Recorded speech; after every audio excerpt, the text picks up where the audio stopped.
Prepare-se, porque neste vídeo você vai descobrir o resumo completo do livro de Gênesis, capítulo por capítulo, evento por evento, desde a criação do universo até o momento em que um povo inteiro está prestes a ser libertado do Egito.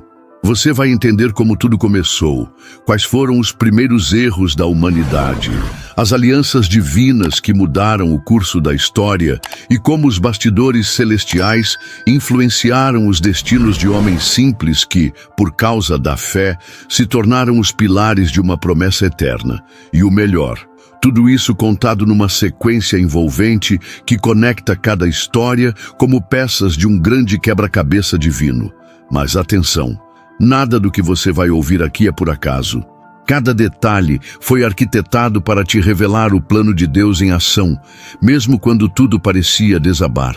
Imagine agora, um mundo mergulhado em trevas, onde o vazio reina absoluto, até que uma voz rasga o silêncio e ordena que a luz exista.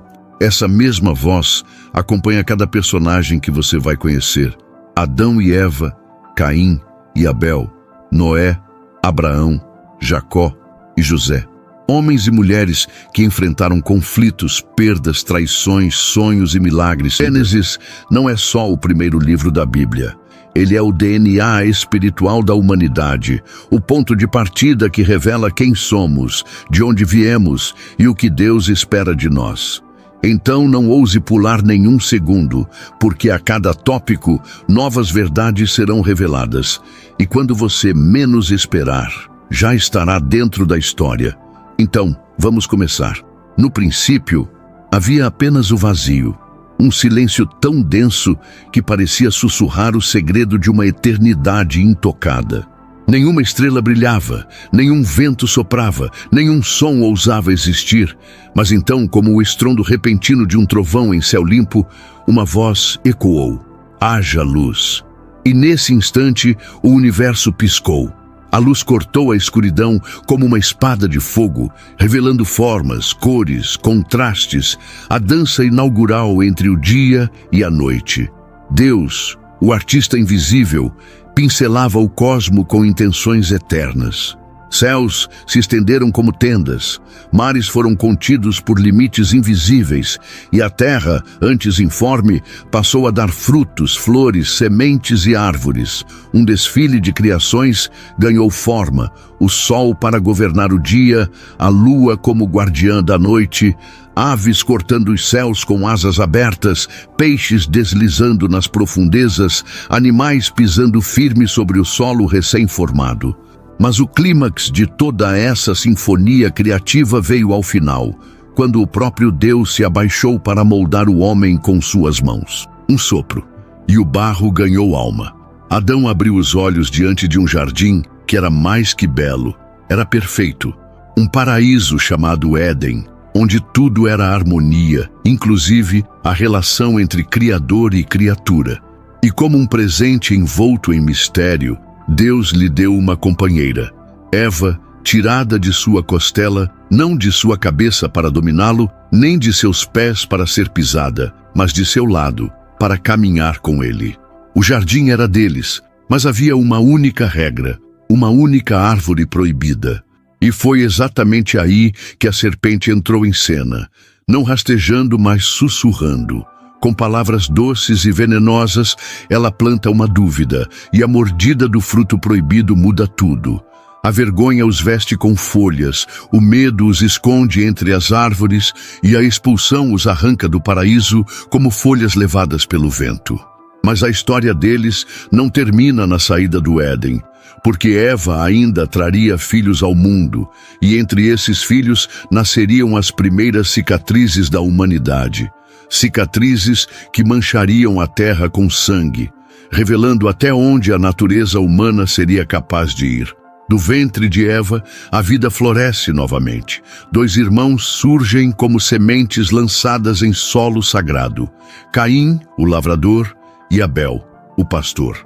O suor de um escorria sobre a terra, o do outro se confundia com o cheiro das ovelhas.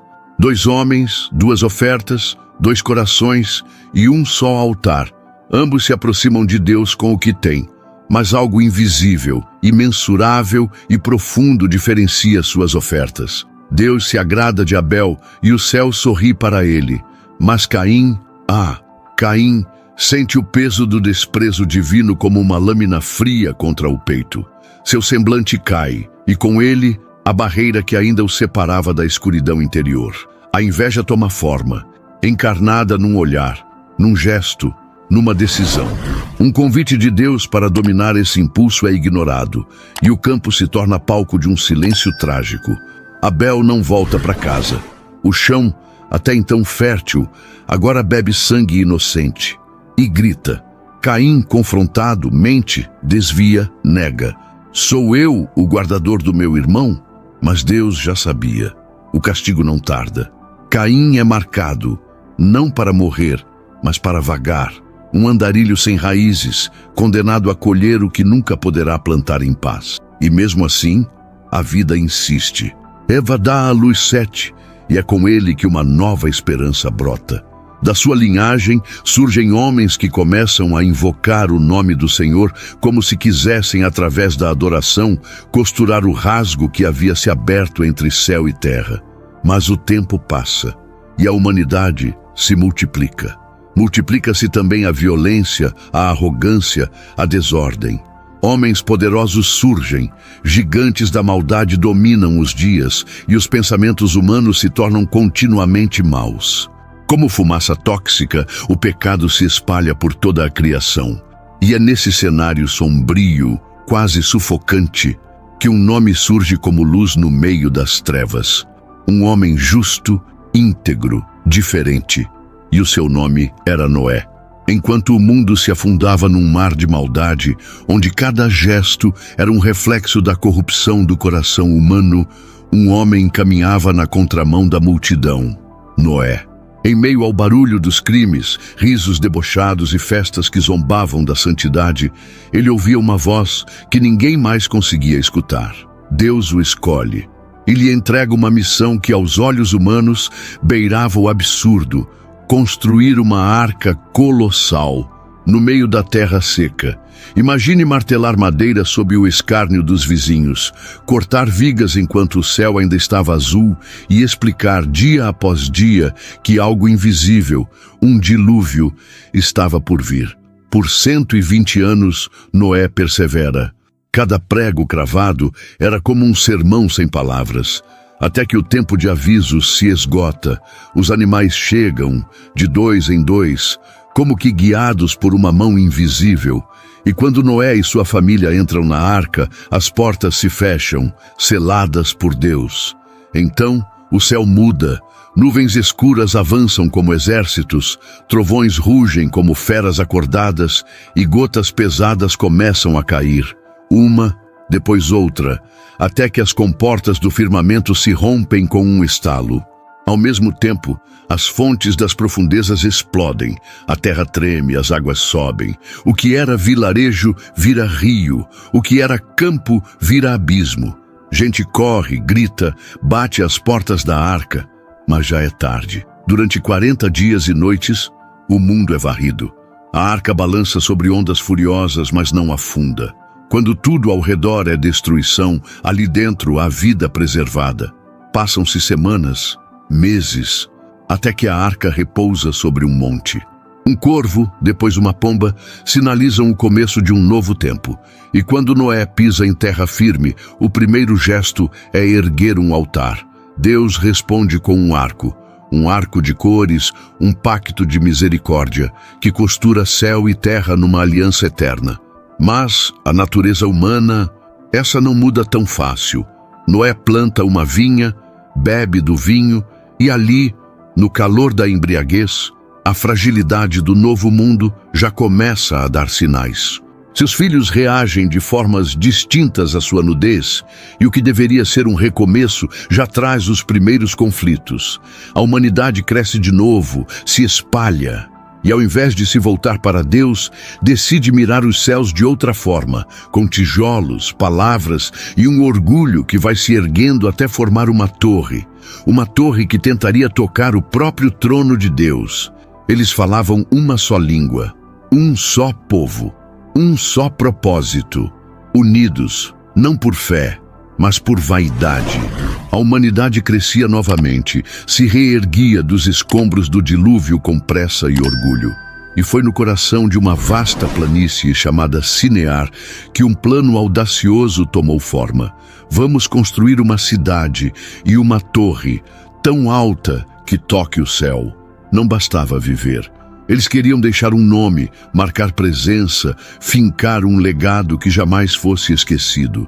Cada tijolo colocado era uma declaração de independência contra o Criador.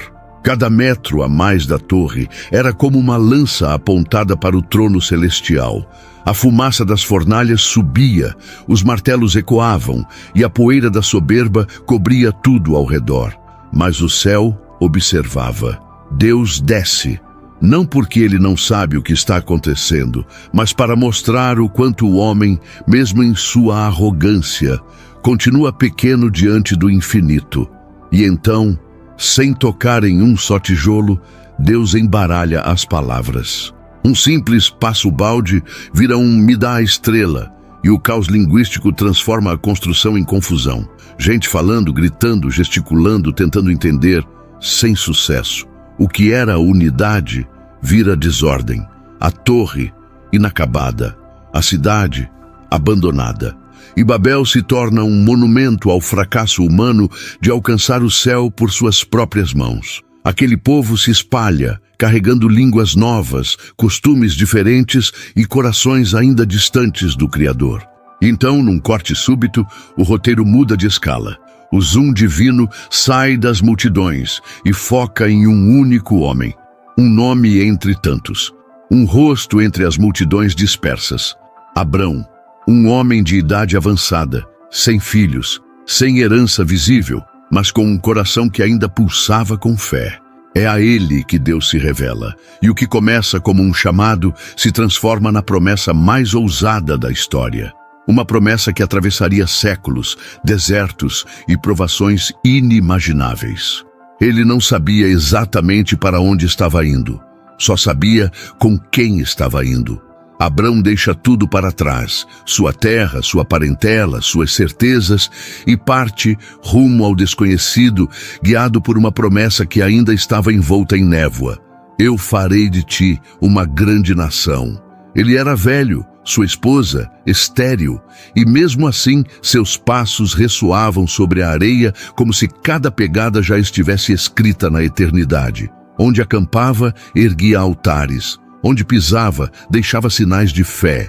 A terra prometida parecia sempre à frente, e o tempo, ao invés de acelerar, andava devagar. Abrão enfrenta secas, desentendimentos, guerras e medos, mas permanece, até que, num momento decisivo, Deus o leva para fora da tenda e diz: "Olha para o céu, consegue contar as estrelas?" Era como se o próprio firmamento respirasse junto com ele. Mas a promessa ainda não se cumpria, e o coração humano, quando espera demais, começa a negociar com a dúvida. Sarai, sua esposa, sugere que ele tenha um filho com sua serva egípcia, Agar. Nasce Ismael, fruto da impaciência. Mas Deus, fiel àquilo que ele mesmo prometeu, faz brotar um riso onde antes havia choro. Sara engravida e dá à luz Isaque, o menino da promessa. O impossível nas mãos de uma mulher idosa. Um milagre vivo. O coração de Abraão, agora renovado, mal sabia que sua fé seria posta à prova da forma mais dolorosa. Deus pede o impensável: sacrificar o próprio filho. Em silêncio, sem hesitar, Abraão sobe o monte Moriá com Isaque. Cada passo é um golpe no peito. A lenha está ali, o fogo também. E o filho pergunta: "Pai, onde está o cordeiro?" Com a voz trêmula, Abraão responde: "Deus proverá." Quando a faca está prestes a descer, uma voz grita do céu: "Abraão, não faças nenhum mal ao menino, porquanto agora sei que temes a Deus." E um carneiro aparece preso pelos chifres. Obediência provada, promessa preservada. Isaque cresce e o tempo gira mais uma vez. Rebeca entra na história. O filho da promessa agora terá filhos, gêmeos. 2 que lutavam ainda no ventre, como se soubessem que o destino deles seria escrito com fogo e fricção. E entre esses 2, um já nasce segurando o calcanhar do outro, como se dissesse: eu também quero chegar primeiro. Eles nasceram no mesmo dia, do mesmo ventre, mas não podiam ser mais diferentes. Esaú veio primeiro, peludo, forte, o caçador nato. Jacó veio agarrado ao seu calcanhar, como se desde o início dissesse: eu não fico para trás. Um era o favorito do pai, o outro da mãe. E nesse lar dividido, o destino se preparava para um embate silencioso, moldado por panelas de lentilhas e bênçãos trocadas. Esaú vende sua primogenitura como quem troca um tesouro por um prato quente. Jacó, sempre atento, sempre estratégico, captura o que não era seu com palavras doces e uma fome de futuro. Mas quando chega a hora da bênção, o engano é mais profundo. Disfarçado com pele de animal, Jacó entra no quarto escuro do pai cego e finge ser o irmão. Um beijo, uma bênção. E quando Esaú chega, já era tarde demais. A ira de Esaú arde como fornalha e Jacó precisa fugir. Corre para a casa de Labão, seu tio, onde o enganador conheceria o gosto amargo do próprio jogo. Lá encontra Raquel, a mulher que faz seu coração disparar como tambor. Trabalha 7 anos por ela e recebe Lia, sua irmã mais velha, como esposa no lugar. Enganado na noite de núpcias, Jacó aceita o desafio. Mais 7 anos por Raquel. O tempo passa. Os filhos nascem como ondas sucessivas, 12 ao todo, formando a base de um povo que ainda não sabe que vai carregar o nome de Deus na própria identidade. E entre esses filhos, nasce um menino diferente. Um olhar sonhador, um espírito sensível, um coração que parecia pulsar em outra frequência. Seu nome era José. E ao receber de Jacó uma túnica colorida, esse jovem passaria a ser alvo do ciúme dos irmãos. A inveja cresce como erva daninha. E em um certo dia, enquanto o campo ainda dormia sob o orvalho, José é levado por seus próprios irmãos para longe. Longe da casa do pai, longe da terra natal, rumo a um destino que ele mesmo havia sonhado, mas que começaria com grilhões, injustiça e abandono. Ele sonhava com feixes de trigo que se curvavam diante do seu, com estrelas, sol e lua inclinando-se à sua presença. Mas o que José viu no silêncio da noite virou motivo de fúria à luz do dia.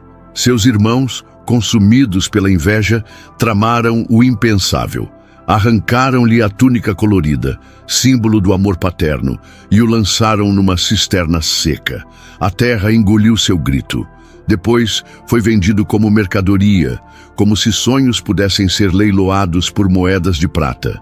Levado ao Egito, José se tornou escravo na casa de Potifar. Mesmo ali, onde tudo parecia ruir, havia algo nele que não se explicava. A bênção o seguia como sombra sob o sol escaldante. Mas a esposa de Potifar, sedutora como serpente, o acusou injustamente. E ele, inocente, foi lançado num cárcere escuro, onde o tempo parecia derreter os dias dentro de muros úmidos e esquecidos. Mas os sonhos, eles continuavam. 2 homens da corte egípcia dividem a cela com ele, e ali, entre grades e silêncio, José interpreta sonhos com precisão cirúrgica. Um é restaurado, o outro executado, e José, esquecido, até que um dia Faraó sonha, um sonho estranho, perturbador, vacas gordas devoradas por vacas magras, espigas saudáveis engolidas por espigas mirradas. Nenhum mago, nenhum sábio consegue decifrar, e é então que se lembram dele, do hebreu que sonha e entende os sonhos dos outros. José é trazido às pressas. E ali, diante do trono mais poderoso da terra, ele interpreta o mistério com humildade e clareza. 7 anos de fartura, seguidos por 7 de fome. Faraó o exalta, de prisioneiro a governador, de esquecido a salvador de nações. O menino sonhador agora vestia linho fino e usava o anel do rei. E a fome, como uma fera silenciosa, começa a rastejar sobre toda a região, até alcançar Canaã. Lá, Os irmãos de José, famintos, partem para o Egito em busca de alimento, sem saber que o governante a quem iriam se curvar era o mesmo irmão que haviam vendido anos atrás. E o reencontro, quando finalmente chega, não é um simples abraço, é um teste, é um drama cuidadosamente orquestrado, um jogo de espelhos onde cada um teria que encarar o próprio reflexo, até que as lágrimas contidas, os gritos calados e os anos roubados encontrassem redenção. A família de Jacó então migra para o Egito, sem imaginar que anos depois sua descendência se multiplicaria tanto, que se tornaria uma ameaça ao trono e daria início à maior libertação de todos os tempos. E assim, percorremos juntos cada linha viva do livro de Gênesis, um relato que não é apenas o começo de tudo, mas a fundação de tudo que somos. Vimos a luz ser separada das trevas, o homem moldado do pó, a mulher surgindo do lado, o pecado rasgando a perfeição e, mesmo assim, a graça costurando promessas através de gerações. Através da queda e do dilúvio, da torre e da bênção, da traição e da redenção, Deus se mostrou presente em cada detalhe, não como um espectador distante, mas como um pai que se envolve, que disciplina, que protege, que promete e cumpre. O livro de Gênesis nos ensina que mesmo quando erramos o caminho, Deus continua escrevendo a história, que Ele levanta justos em meio à corrupção, que transforma lágrimas em planos maiores e que conduz os que o obedecem por estradas que olhos humanos jamais conseguiriam prever. Cada personagem que conhecemos carrega dentro de si um pedaço de nós. Caim e sua inveja, Noé e sua obediência, Abraão e sua fé vacilante, Jacó e seus conflitos, José e sua fidelidade no meio do caos. E ao olharmos para essas vidas fica claro, Deus não escolhe os perfeitos, Ele transforma os disponíveis. E a maior de todas as promessas que começou em Gênesis aponta diretamente para Jesus. Ele é o Cordeiro providenciado, o Filho prometido, a escada entre o céu e a terra, o Salvador que restaura tudo aquilo que o pecado tentou destruir. Se essa história tocou o seu coração, se você entendeu que precisa de um novo começo, assim como Adão, Noé, Jacó e tantos outros, então hoje é o dia de você entregar sua vida a Jesus. Aceite-o como o seu Salvador. Ele é a continuação viva dessa história e está te chamando pelo nome. Aproveita agora e se inscreve no canal. Deixa o seu like para que essa mensagem alcance mais pessoas. Compartilha com quem precisa ouvir essa palavra e comenta aqui embaixo o que mais te marcou nesse vídeo. Ou até mesmo se você já viveu algo que se conecte com uma dessas histórias. A sua experiência pode ser o fio que Deus usará para tocar outras vidas. Até o próximo vídeo. Que Deus te abençoe poderosamente.